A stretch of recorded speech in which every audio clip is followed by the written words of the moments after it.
But let's talk about what's going on in Buffalo here, Ian. Josh Allen not practicing for a second consecutive day, dealing with the elbow injury. I know you'd previously reported this is something they hope that Allen is able to manage. Where is the level of hope, if any, that Allen's going to be out there on Sunday against the Vikings?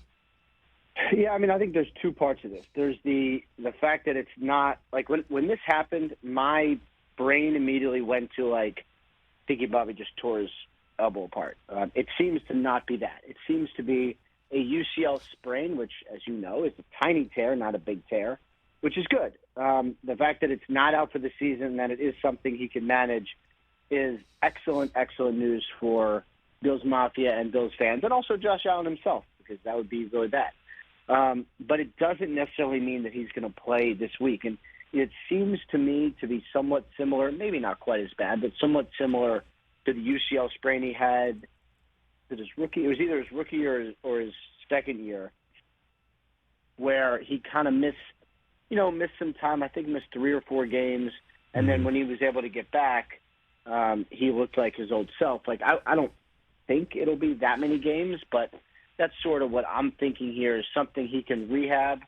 And most UCL sprains for football players are non-surgical. That seems to be the case here as well. NFL Network insider Ian Rapoport is our guest. Kyler Murray also popped up on the injury report yesterday, Ian, as did his opponent this week, Matthew Stafford, with a concussion.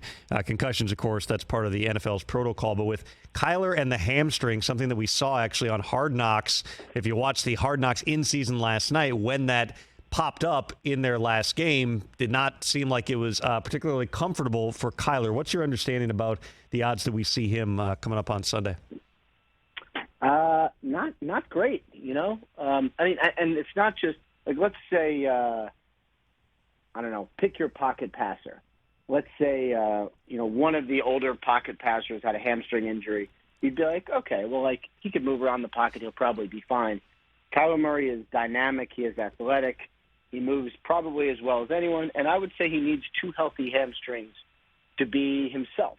And I think this is part of it, because it's not really like, oh, can he, fight through an injury? Is he tough enough? It's like, can he be the quarterback that he actually is with a bad hamstring? And I would have some doubts on that. So, I think there really is a chance we see Colt McCoy this week.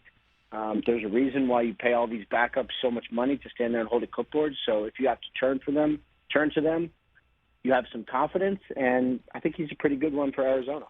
It was interesting watching the exchange last night on Hard Knocks with the mics on between Kyler and DeAndre Hopkins on the sideline last week, because I know there were some people who thought, well, this is just them talking. It looked to me, watching it live, like they are arguing, and then you watch the clip, and DeAndre Hopkins is basically saying, what are you looking at? I'm open. Why am I not getting the ball? You had the report last weekend that the Cardinals had gotten trade calls on DeAndre Hopkins. How seriously, if at all, Ian, did they consider any offers that they got? And quite frankly, does DeAndre Hopkins want to be in Arizona right now?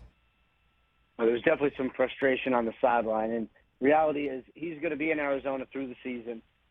Usually, Tom, when there are trade rumors, they don't evaporate into nothing, right? Like, you and I both keep a pretty solid whiteboard in our office on things to check on and things that are storylines that are ongoing.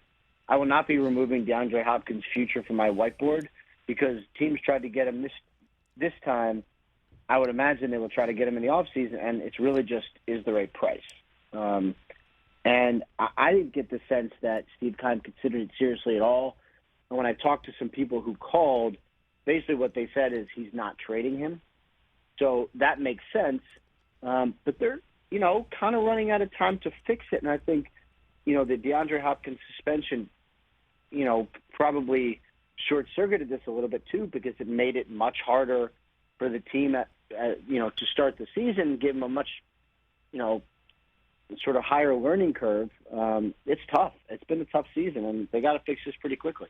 Catch the Rich Eisen Show every single day on the Roku channel, 12 to 3 Eastern, for free.